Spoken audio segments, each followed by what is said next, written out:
Hello, everyone. Welcome to EduTap. Success can bring happiness, but after a long struggle, it can also bring relief. Today, I have with me Mr. Shubham Siddharth Panda, who has had a long journey, a long time of association with competitive exams. And in the recent times, in the last 1 year or so, he has cleared multiple exams. Presently, he is working as an income tax inspector in Bengaluru, and he is now headed to the Reserve Bank of India. Welcome, sir. I'm very, very Uh, glad to have you here. Thank you so much, ma'am. The pleasure is mine. Right. So, could you please, in your words, tell our students about this long journey that you've had with preparations, including your academic background? Yeah, so I had been a bright child academically since childhood. Yes. In my 10th board exams, I was able to secure 10th GPA, and then I prepared for engineering entrance exams, and through that I got into NIT Surat. So from NIT Surat, I did my graduation in mechanical engineering. And then I completed it in 2017. After that, I started to prepare for civil services exam, Right. and then 3 to 4 attempts I gave there, and but I was not able to succeed there. Always I was able to reach the mains, but I couldn't able to go further.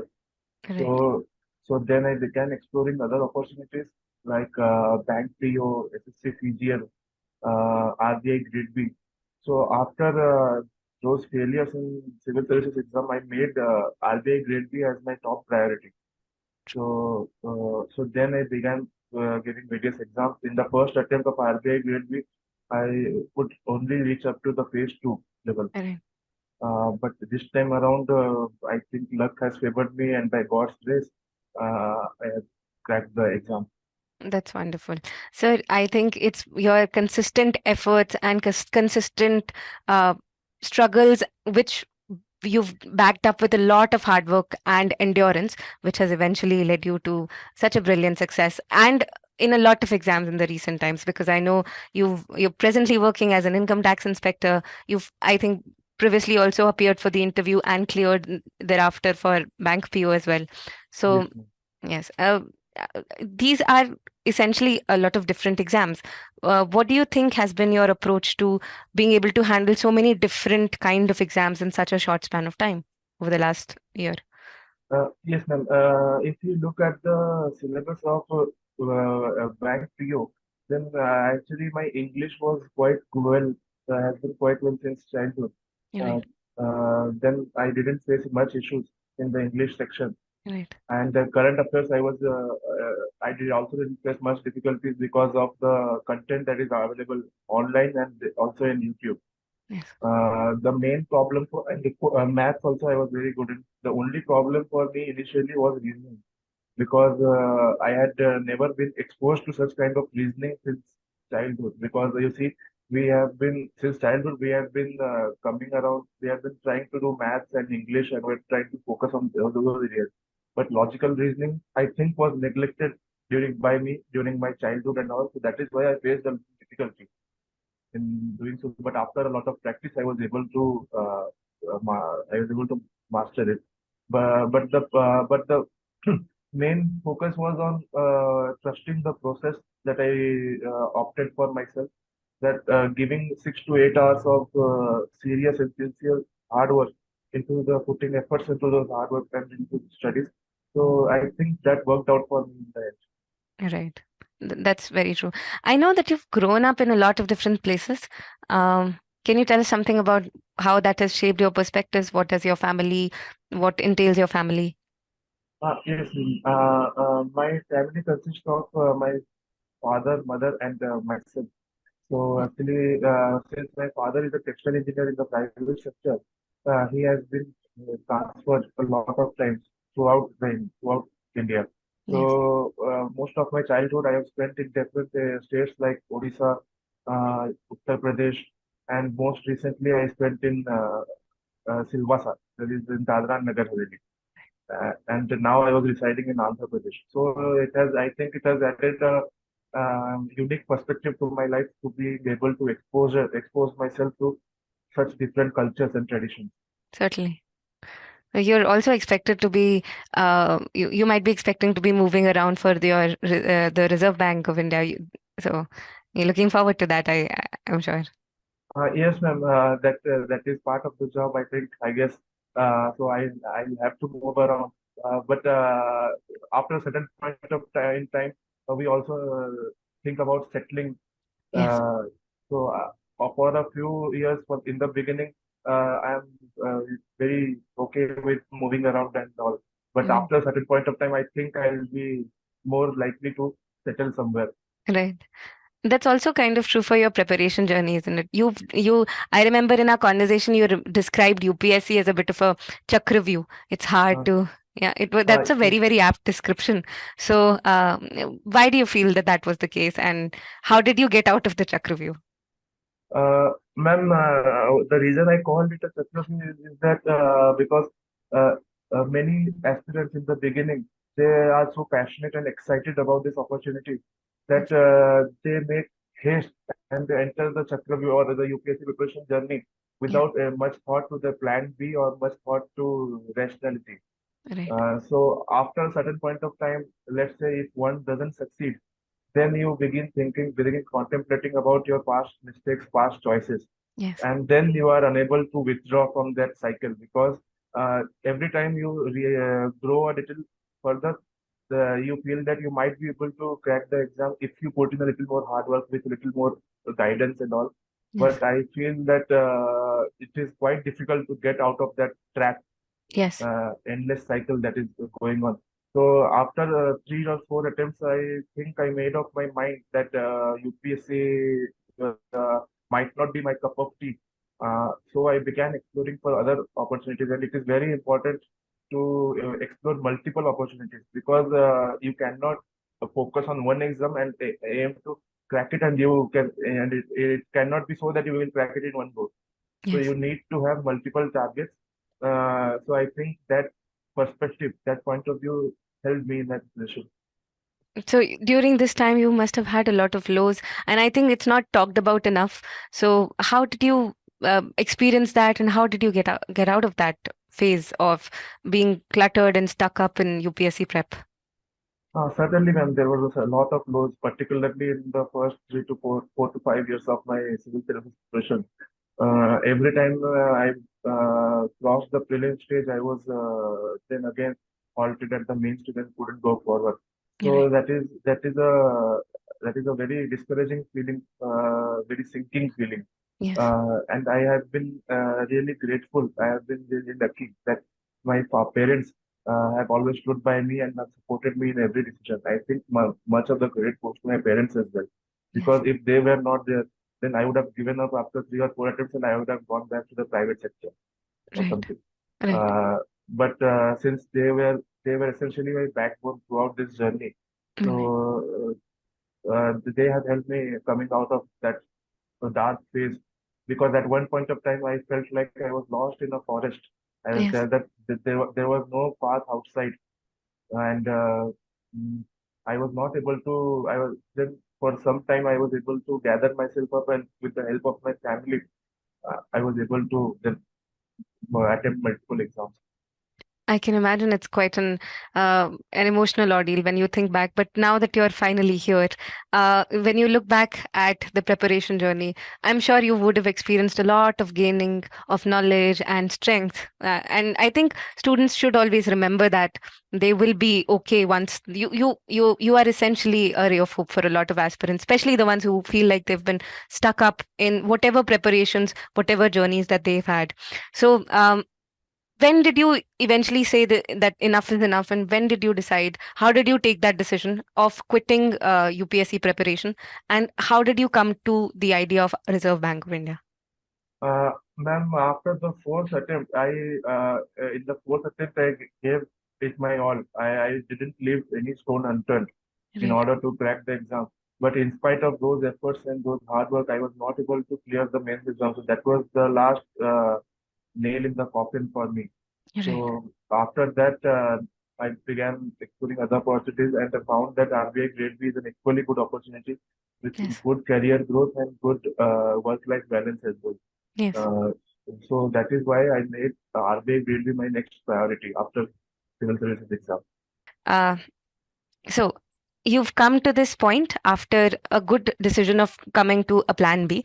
How did you, this is your second attempt in Reserve Bank. How did you convert this struggle into success? And what did you change this second attempt of your RBI prep?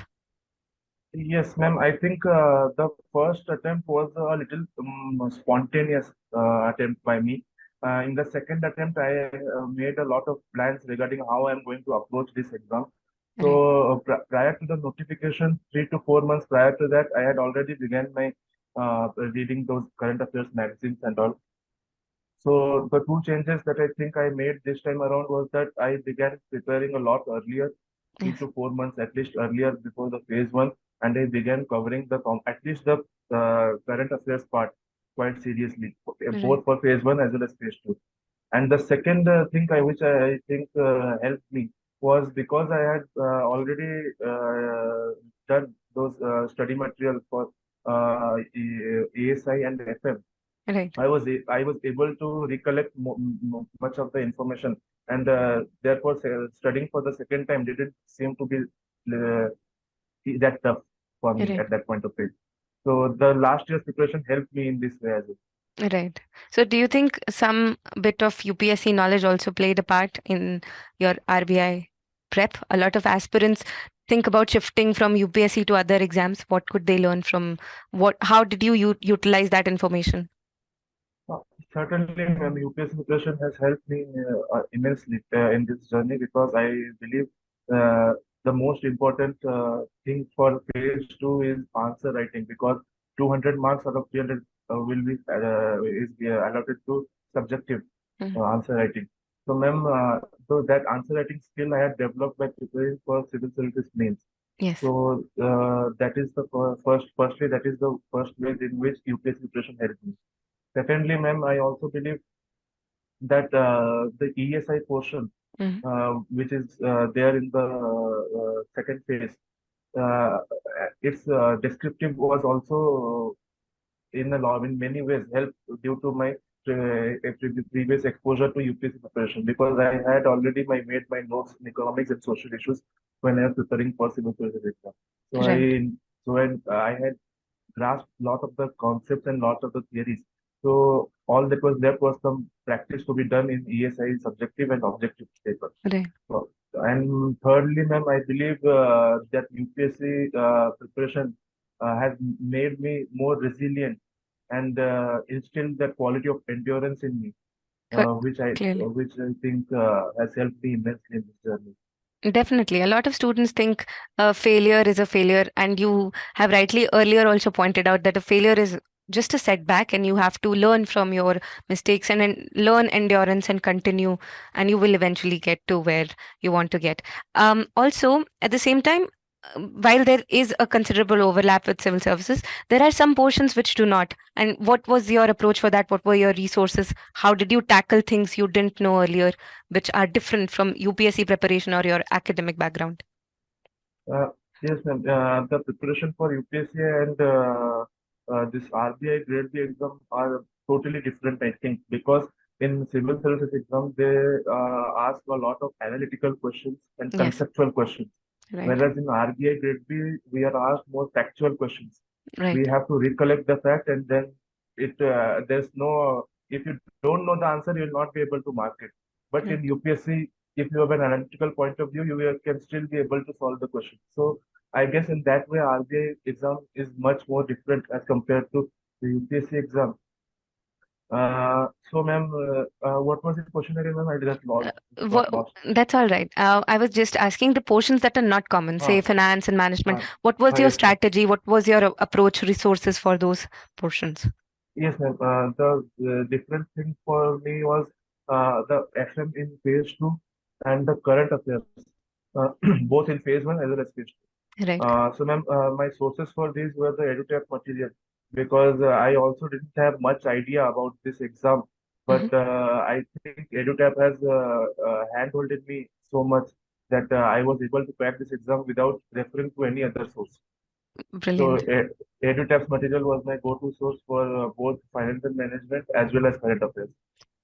That's brilliant. I honestly do think we just aid students wherever it is possible, and it is your endurance, your hard work that eventually gets you through the line. Self discipline is one of the things that is key. I've seen across the people that I've talked to, a key ingredient to make it through.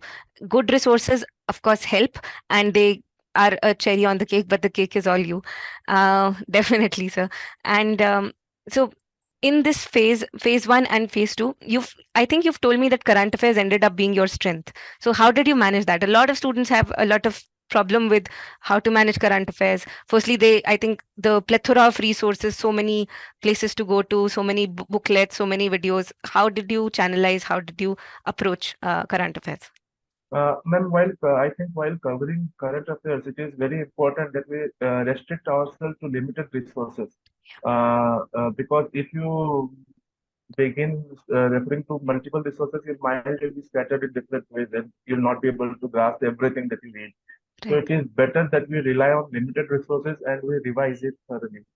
For example, let's say I am studying the magazine for let's say November month. Yes. So before beginning the December month's magazine of current affairs, I make sure to revise the current affairs magazine for November month as well before beginning December month. That's a great tip. So ma'am, that is one way. And also, I used to cover up daily current affairs through YouTube channels as well. So Okay. whatever I learned, I used to keep on revising. And without revising, I made a rule that without revising the previous thing, I won't do the next thing. That's great. Uh, That's a so ma'am, brilliant rule. Yes. Because a lot of the times you end up studying so much and at the end you realize, oh, kuch yaad hi nahi hai. Everything is uh, lost now. Right. yes, ma'am. That's So that's ma'am, that's a good tip. this was a tip which was given by my mother during my childhood in exams. So this Sure. is the tip which I also adopted here as well. Right. That's true. Sometimes we have to go back to basics. The Uh, basic approaches we used to use as children, and those are when we are adult, we think our mind is going to process all of a sudden information differently. But it is those little things that got us success back then, which good habits which continued here can also do the same.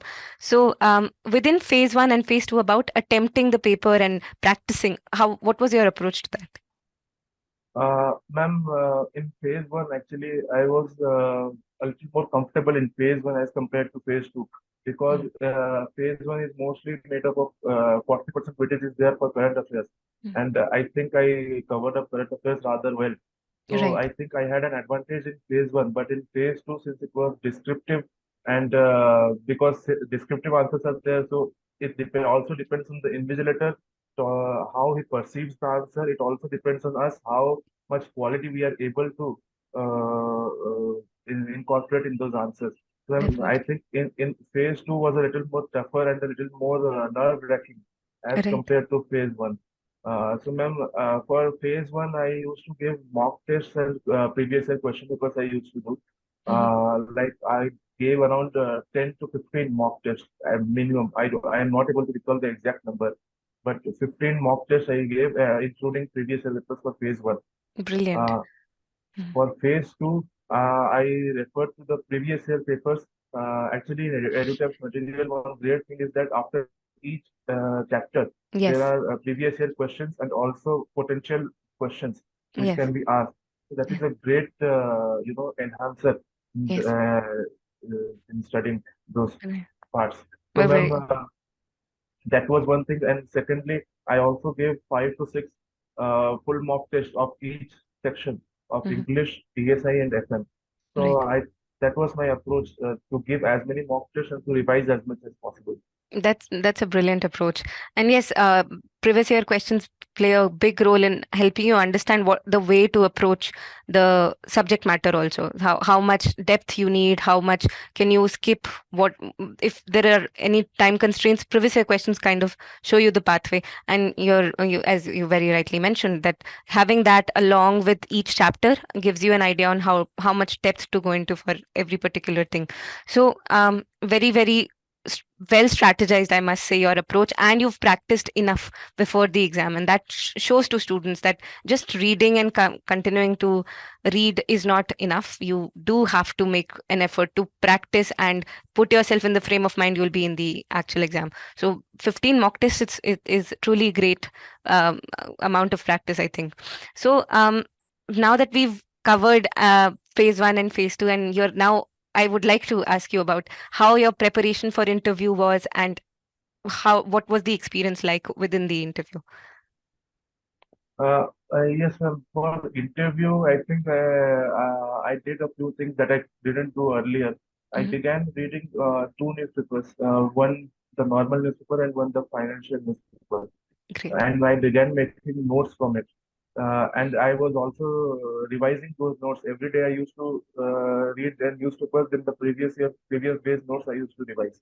So Right. that is one thing which I adopted in my interview preparation. Secondly, I also went through the interview transcripts which are available on the internet as well as in your there is a free course I think Right. which also helped me in Yes. gathering those previous year interview transcripts. Yes.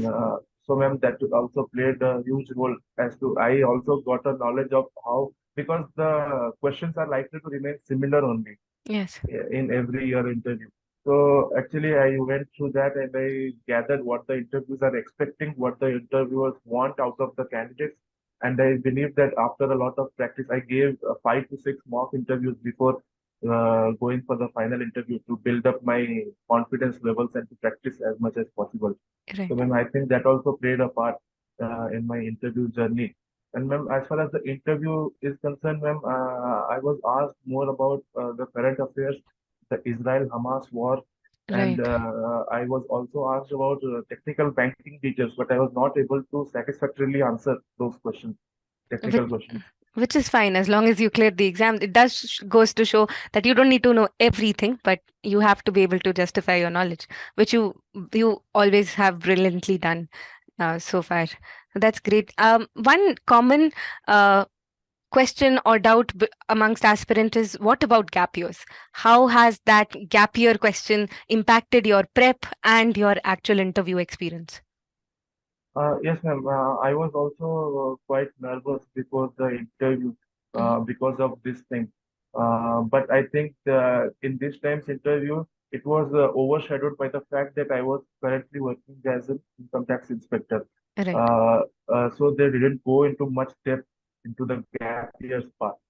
But in my previous interview in IBPSPO, they had gone into depth Right. that why the gap year is there. So before this year's interview, I had expected a certain number of questions, at least 2 to 3 questions in gap years. Like, Right. but the main thing here is to ma'am, justify why the gap years was there, because like us, those interviewers who are taking our interview, they must have been also aspirants back in the day. So they Yes. must they must have also have gone through that journey. So, ma'am, it is more important to make them believe that you were not wasting your time, that you were preparing something seriously That's for an exam. So, That's ma'am, a wonderful way to look at it. I mean, that really must clarify a lot of people's mind. Just imagine that the interviewers themselves must have been aspirants once upon a time. That's a beautiful way to look at it, certainly.